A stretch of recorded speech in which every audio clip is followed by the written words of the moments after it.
Bonjour tout le monde, merci beaucoup d'être là pour ce premier café socialiste. Aujourd'hui, on va du coup parler des mobilités douces. Du coup, on va commencer par le définir, en fait, les mobilités douces, comme ça on est tous au point. Du coup, pour vous, c'est quoi les mobilités douces exactement? Genre, il y a quoi dedans?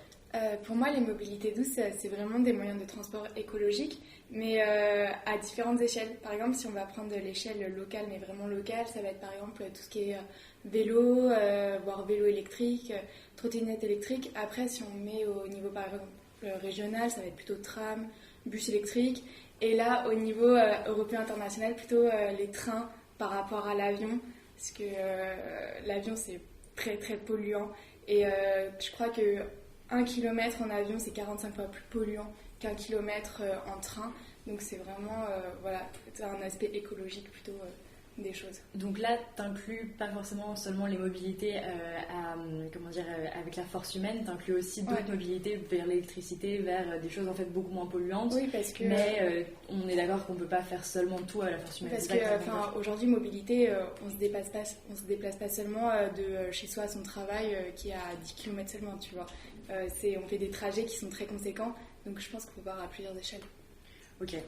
Mais justement, est-ce qu'on pourrait pas faire quelque chose de plus petite, courte échelle, justement remobiliser les campagnes? Il y a beaucoup trop d'espace avec la voiture, on est obligé, par exemple quand on habite à la campagne, d'aller voir le médecin avec sa voiture, forcément, on peut rien faire à pied. Mes parents habitent à la campagne, vraiment, du coup, c'est galère tout le temps.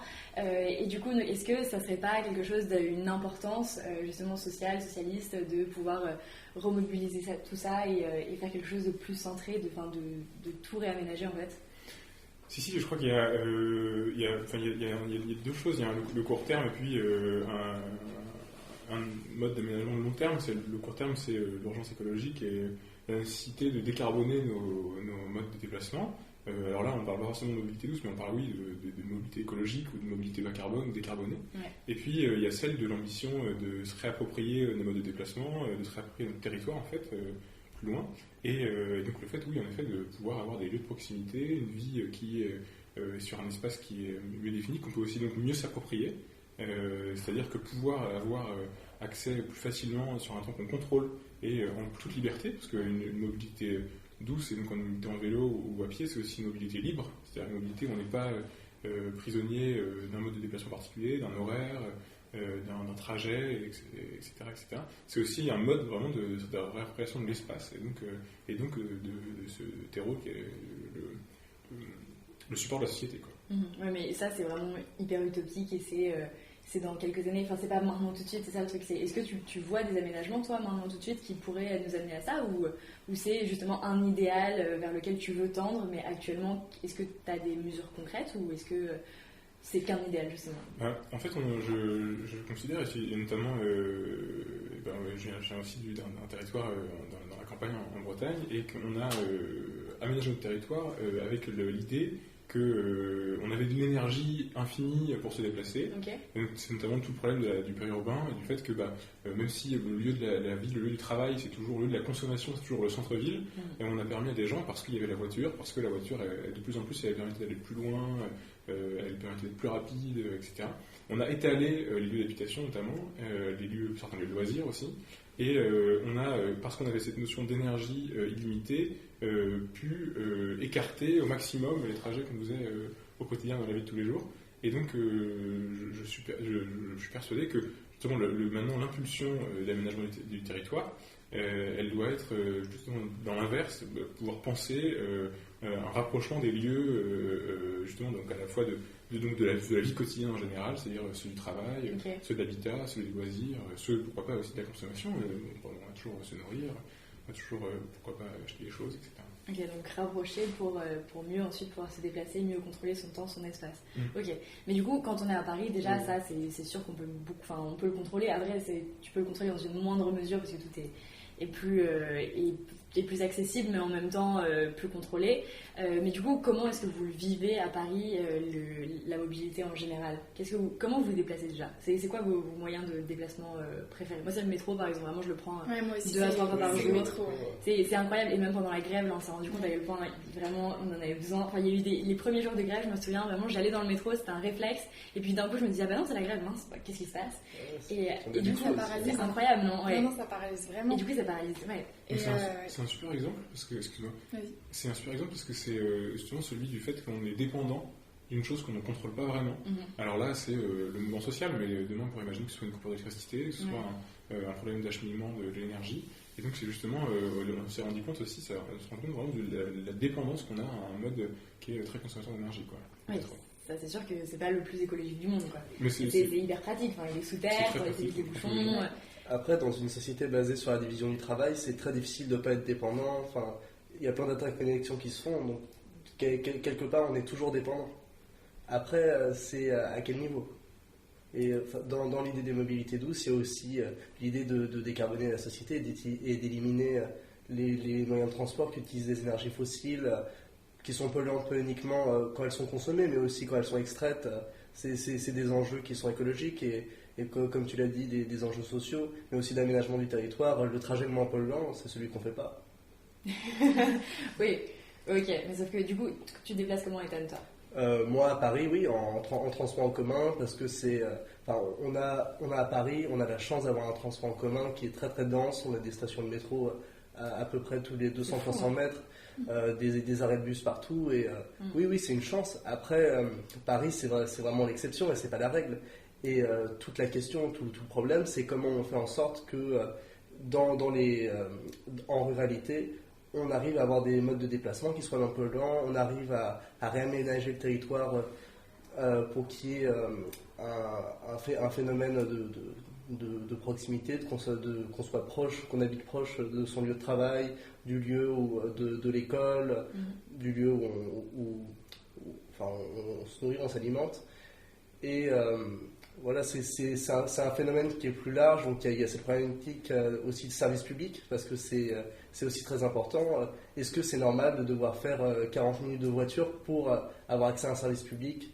Donc ça aussi, c'est des problématiques. En fait, les transports et le déplacement, c'est au cœur d'un nombre très important de sujets, et c'est pour ça que la question est si importante. Ouais. Mais du coup, le 40 minutes de déplacement, tu vas pas mettre du service public dans chaque petit village de France. Donc comment est-ce qu'on fait pour lier tous les petits villages de France?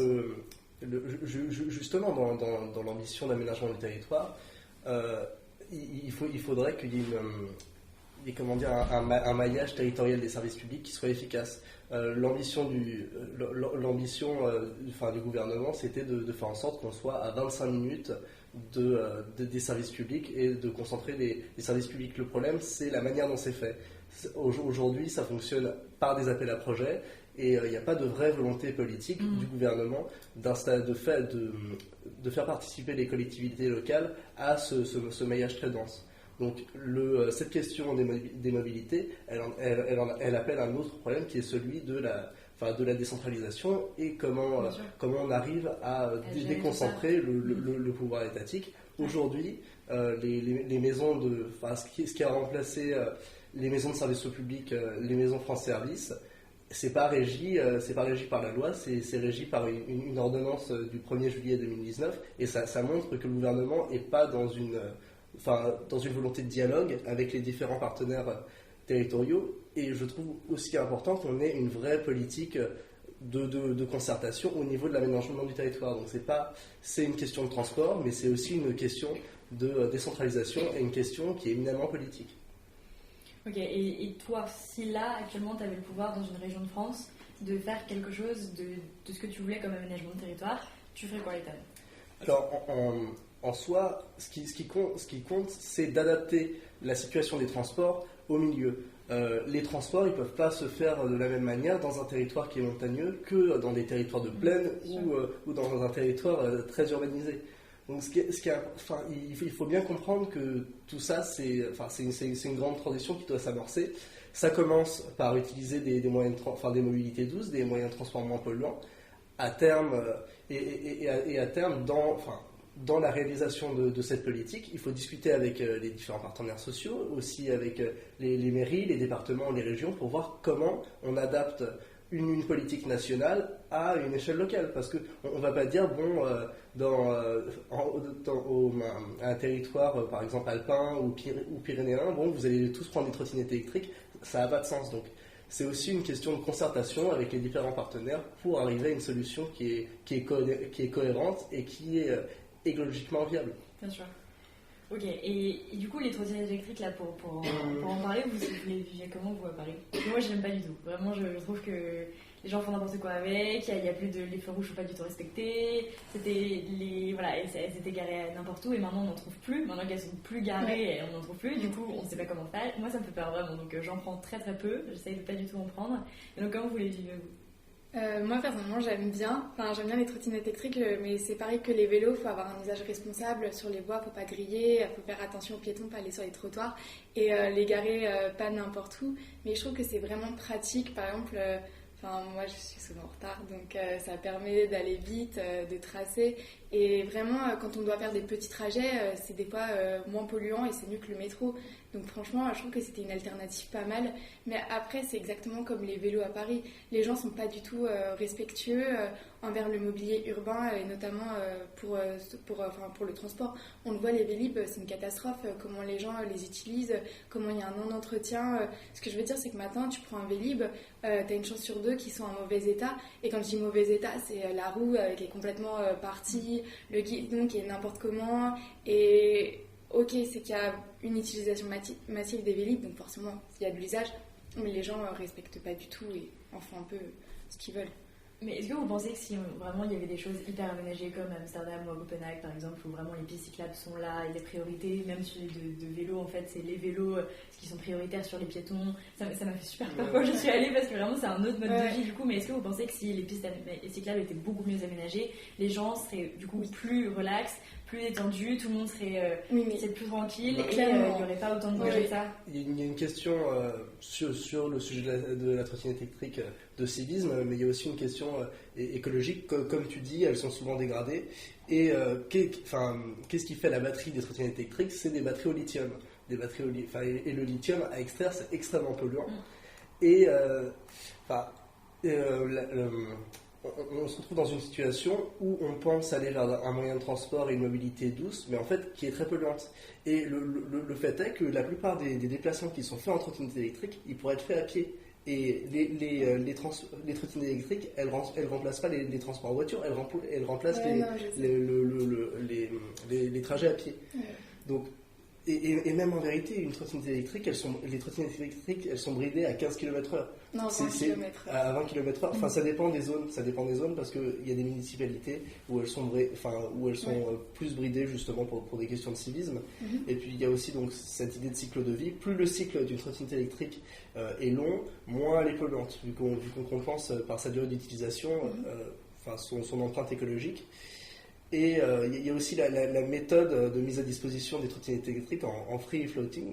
Avec, ça aussi c'est une question sociale. Comment on traite les gens qu'on appelle les gens qui récupèrent ces trottinettes électriques, les juicers. Ouais. Les juicers, c'est des travailleurs sous-payés. Ouais, et ce qui est intéressant, c'est que les trottinettes électriques, comment elles sont récupérées? Elles sont récupérées par des voitures. Donc en fait, c'est l'empreinte écologique. Elle n'est pas uniquement directe, elle est aussi indirecte. Ouais. Et je pense que ce problème-là, il ne doit pas uniquement être traité du point de vue civique, il doit aussi être traité du point de vue écologique et social. Ouais. Et donc la réponse de la mairie de Paris, vous en pensez quoi là? Juste qu'en fait, ils ont encadré, ils en ont viré plein, ils ont encadré les espaces de stationnement. Du coup, vous en pensez quoi de ça? Juste de cette petite mesure? Je crois qu'ils n'ont pas eu vraiment le choix d'arrêter ou pas d'arrêter. Il y a pour le coup une logique économique qui a été pour un opérateur de s'implanter sur un marché de manière très rapide pour rendre addict le consommateur et donc ensuite rendre politiquement impossible le fait d'arrêter. Et donc en effet, oui, je crois qu'il faut regarder ça aussi par le prisme économique ou social. Mais je crois que pour regarder ça au sens très large, la question est vraiment de la consommation d'énergie accrue pour nos modes de déplacement. Et comme tu l'as dit, Ethan, justement, ces modes électriques, on parlait des vélos aussi en libre-service, ils sont aussi très consommateurs d'énergie au sens large, c'est-à-dire quand on les utilise, aussi quand on les fabrique, quand on les apporte, quand on va les chercher. Et ils ne résolvent pas le problème de la consommation d'énergie très large en cycle de vie, qu'on met dans nos modes de déplacement. Donc on fait quoi? On se met tous au vélo et on ne fait que du vélo? Non, je crois juste que quand là, le contexte du débat, c'est donc la transition écologique, et donc on regarde ça de ce point de vue-là, et l'enjeu de la transition écologique, il est bien sûr sur le climat et la lutte pour préserver notre climat, mais il est aussi celle pour préserver l'environnement, et donc l'écologie politique englobe cela. Et aujourd'hui, on aborde ce problème beaucoup par le prisme du carbone et de décarboner nos modes de déplacement. Et c'est beaucoup trop limitant. Et puis, ça peut être aussi limitant socialement dans les choix qu'on va faire. Et ça peut aussi donc limiter la liberté de choix qu'on pourrait avoir à choisir tel endroit de vie, tel lieu de vie, tel lieu de travail, etc. Et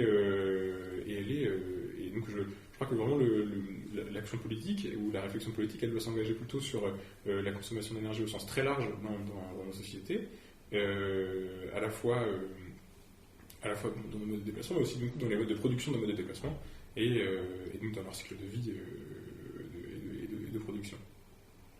Ok, et tu proposes quoi complètement?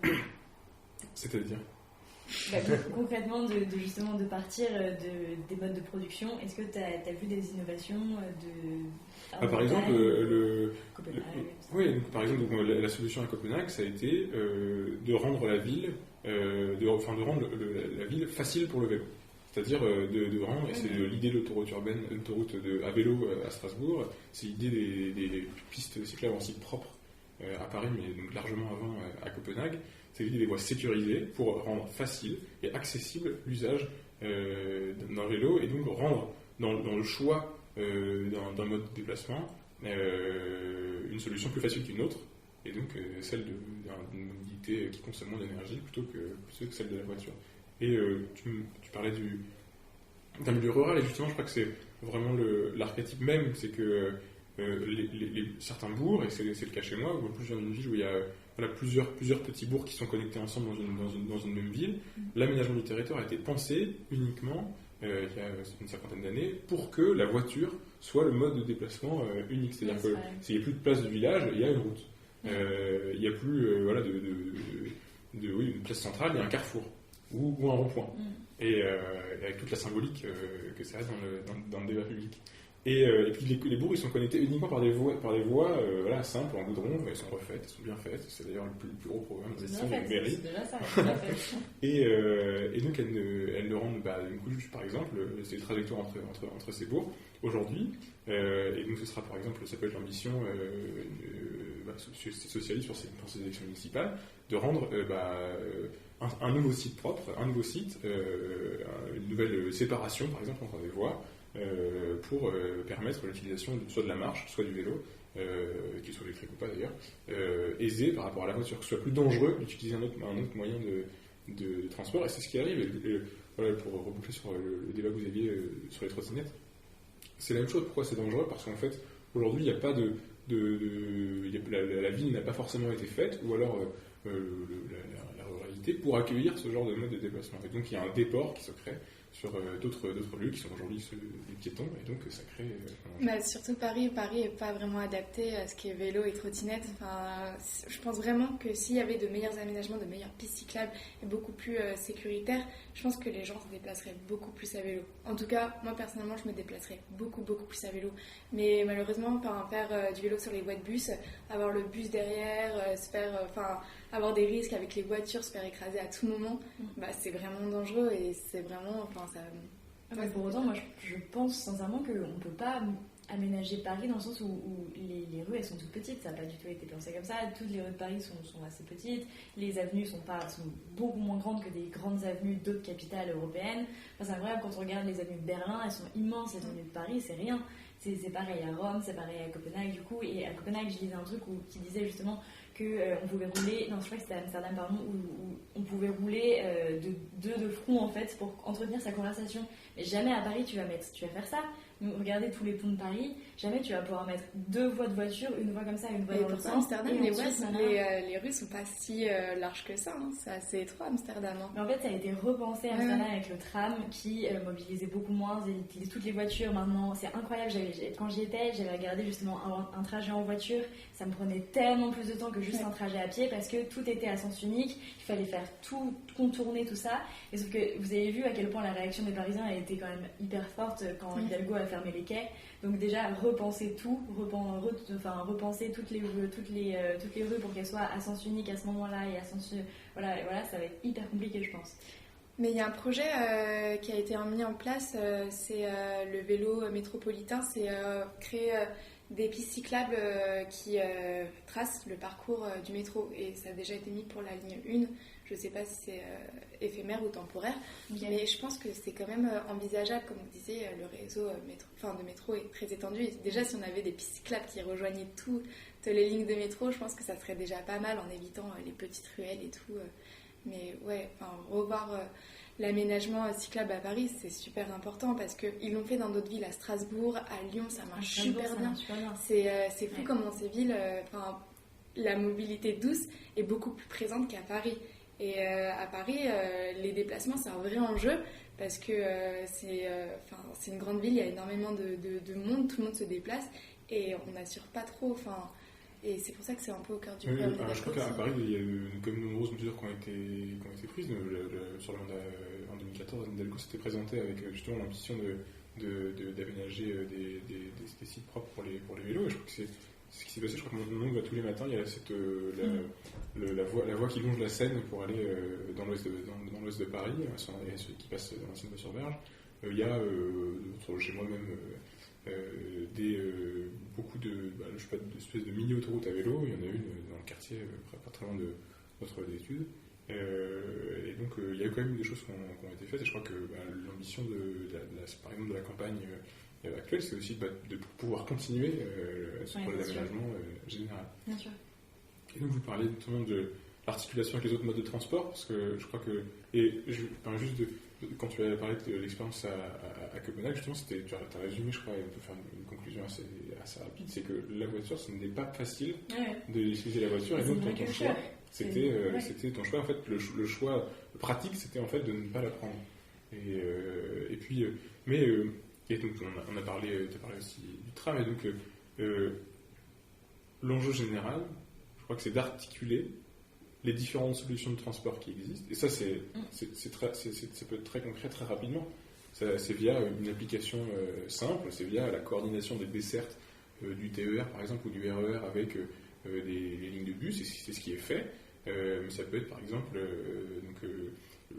l'articulation multimodale des transports, donc c'est-à-dire la coordination efficace des différents modes de transport qu'on peut utiliser sur un déplacement. C'est-à-dire qu'on puisse partir de chez soi le matin avec un bus qui va arriver au bon moment pour où le RER arrive, que le RER arrive et puis ils vont pouvoir directement prendre soit un métro, soit un bus, soit justement avoir accès avec le même moyen, et c'est toute l'idée par exemple du pass Navigo, d'avoir sur un même carte la possibilité de réserver différents moyens de transport. Et je crois que dans les territoires ruraux, où justement on va avec des gens qui vont parfois justement prendre un bus ou transport à la demande, ou un vélo, puis un TER, puis un métro, s'ils vont travailler à la ville par exemple, c'est de pouvoir justement amplifier ce mouvement-là, de rendre facile l'accès à différents modes de transport en même temps. On est d'accord que dans les campagnes, tu peux pas, même si tu aménages beaucoup mieux ta place de village, tu vois, que tu mets pas un carrefour ni un rond-point, voilà, on est d'accord que tu peux pas tout faire ni à pied, ni en vélo, ni en trottinette électrique, donc à un moment donné, il va falloir réhabiliter aussi des gares qui ont été peut-être désaffectées pour justement faire des trajets, parce que ce que tu disais, articuler les trajets tous ensemble. Au lieu, là, je disais un truc qui disait que justement la voiture moyenne d'un Français avait 1,4 passagers seulement, du coup, alors que la plupart des voitures ont 4 ou 5 places. Donc c'est rien, donc il faut en fait augmenter le covoiturage et surtout dire bon bah maintenant ta voiture, ok, c'est bien, tu la prends pour des grands trajets, mais il y a des petites gares, mais il faut totalement les réhabiliter. Et ça, c'est un enjeu qui est encore hyper supérieur à du coup, oui, en effet, est-ce que c'est écolo, est-ce que c'est pas écolo vis-à-vis de plein de choses. En fait, ça va être plus écolo que l'avion, mais moins écolo que la trottinette ou que justement le vélo, ça c'est sûr. Mais n'empêche que peut-être qu'il va falloir les réhabiliter pour que chacun puisse se déplacer et pas mettre 20 minutes de trajet à chaque fois en voiture. Mais sauf que c'est un enjeu immense et si dans les caisses de l'État il n'y a plus d'argent, enfin comment est-ce qu'on fait en fait? C'est ça le truc, c'est que si en plus tu réhabilites les gares, mais généralement il y a un train par heure et au final tu vas mettre peut-être plus de temps et donc il faut que ça soit quand même pratique, sinon les gens continueront à prendre leur voiture, donc c'est peut-être pas forcément. Mais tu parlais du covoiturage et je pense que le covoiturage on devrait beaucoup plus le développer via des applications, via je sais pas des sites internet, mais c'est vraiment une solution. En plus ça crée du lien social. Enfin, même un autre moyen, j'ai fait une expérience, j'ai fait un voyage en stop et le stop, non mais vraiment c'est écologique parce que les voitures font déjà un trajet et ça crée vraiment du lien social, et le covoiturage ça peut être pareil, et donc on n'y pense pas assez, et je pense notamment dans les territoires ruraux on pourrait plus mettre ça en place et ça serait vraiment une alternative écologique et sociale, économiquement viable. Après il y a aussi la question de la fracture numérique. Si on met en place des sites internet ou des applications, qui peut l'utiliser? Surtout dans des territoires ruraux où il y a des personnes âgées. Voilà, il faut que ça soit accessible. Si on met des outils en place, il faut qu'ils soient accessibles. Donc c'est encore une question qui englobe d'autres sujets. Oui, ça c'est sûr. Mais on jamais fini. C'est ça. Mais vis-à-vis, est-ce que vous pensez, ça sera peut-être notre dernier mot de fin, est-ce que vous pensez qu'on peut plus légiférer sur que ce soit le covoiturage, pas du tout forcer les gens ni mettre une contrainte, parce que ça serait des débats infinis sur les libertés de prendre sa voiture ou pas qui n'ont pas, ça serait énormément de débats, mais juste légiférer un peu plus sur sa consommation d'énergie au niveau des transports. Est-ce que, vraiment c'est une question hyper ouverte, j'ai pas réfléchi à tout ça, mais est-ce que ça serait possible de contraindre les gens dans leur transport? Je pense pas que ça soit une question de contrainte, mais plutôt d'accessibilité. C'est simple, plus il y a d'alternatives, plus les gens prennent ces alternatives. Enfin, faut pas. Qui aime être coincé dans les bouchons? Enfin, c'est un plaisir pour personne de prendre la voiture. Tout ce qu'il faut, c'est développer des moyens de transport alternatifs et pas pénaliser les gens qui n'ont pas cette possibilité, parce que c'est la double peine. Vous vous retrouvez avec un handicap et en plus on vous taxe ou on vous empêche de vous déplacer. Enfin, il ne faut pas qu'il y ait une pénibilité à la ruralité. Totalement, ouais, ça me semble encore plus. Non, pour moi, c'est vraiment une question d'aménagement, d'investissement et de volonté politique. Et pas une question de voilà, on va vous pénaliser parce que vous êtes déjà pénalisé. C'est pas un cycle qui n'est pas positif. Mais genre, je suis pareil, je vais dans le même sens. En fait, j'aime bien utiliser l'expression souvent prisonnier énergétique. C'est-à-dire qu'on a créé en fait dans le mode d'aménagement du territoire en général de la précarité énergétique, c'est-à-dire de la dépendance à une source d'énergie pour se déplacer.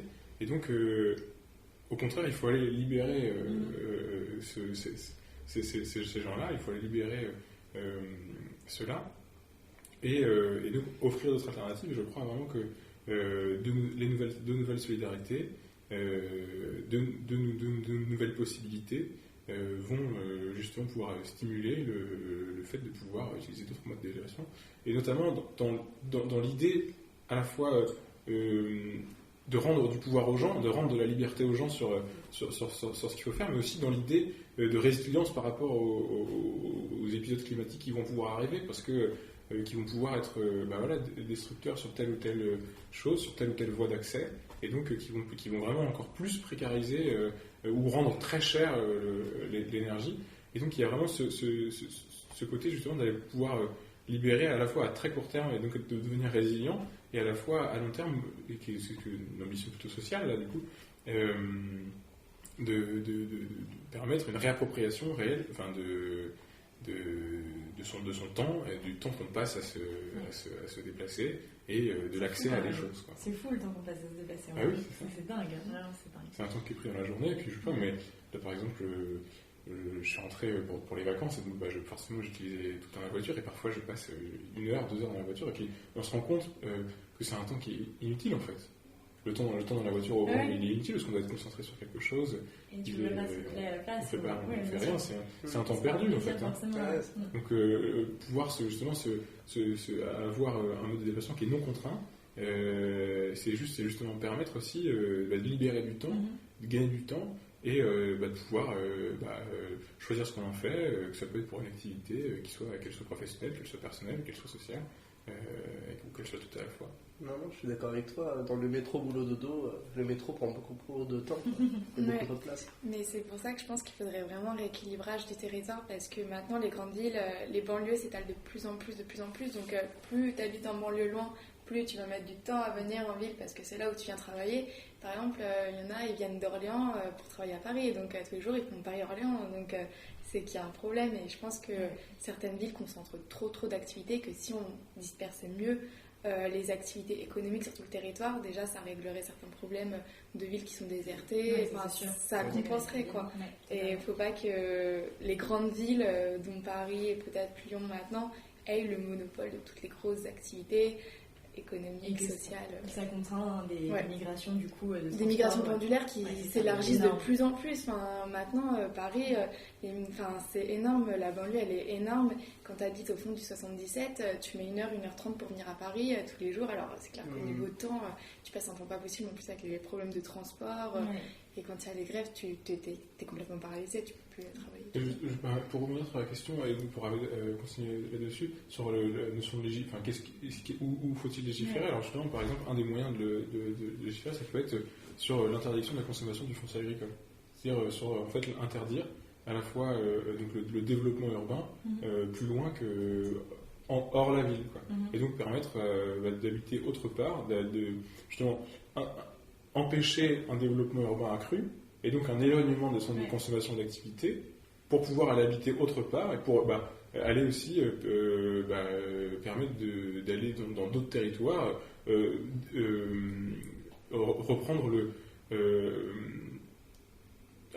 retrouver la notion de réalité de l'implantation de notre habitat. Et donc, par exemple, la préservation du foncier agricole, c'est justement pouvoir toujours produire de la nourriture sur notre territoire et assez proche de notre consommation, mais c'est aussi empêcher l'étalement urbain qui est du coup au centre de notre sujet.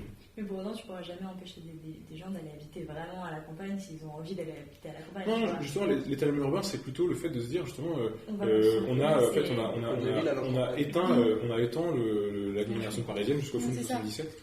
On étend Paris, t'étends toujours plus, et du coup, t'étends que Paris, t'oublies tous les autres territoires, et après, c'est pour ça qu'il n'y a pas de service public dans les autres territoires et tout, parce qu'on concentre tout sur certains points, quoi, et il faudrait mieux disperser, parce que la France, c'est pas que Paris, quoi. Et pour revenir au transport, et justement, avec la manière dont l'autoroutier impose une certaine vision du paysage et de la société, c'est incroyable ce phénomène des rocades autour des grandes agglomérations. Comment ça coupe, ça coupe socialement. Ah oui, ça coupe et par exemple, pour le cas du périph' à Paris, vraiment ça ferme la ville. Avant, il y avait les murs d'enceinte. Le mur d'enceinte aujourd'hui, c'est le périphérique. Et ça aussi, ça coupe aussi ça empêche les habitants des communes limitrophes de vraiment accéder à Paris simplement. Donc c'est aussi un autre problème. Et puis par exemple, ça aussi c'est une question sociale. Dans le 16e, on remarque qu'ils ont recouvert le périphérique.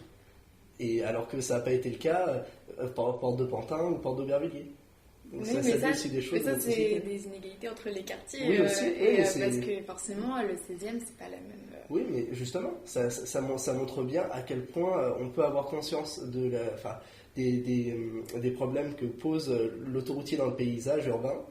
Et en fonction de la catégorie sociale à laquelle on appartient, on va avoir les moyens ou non de s'en débarrasser.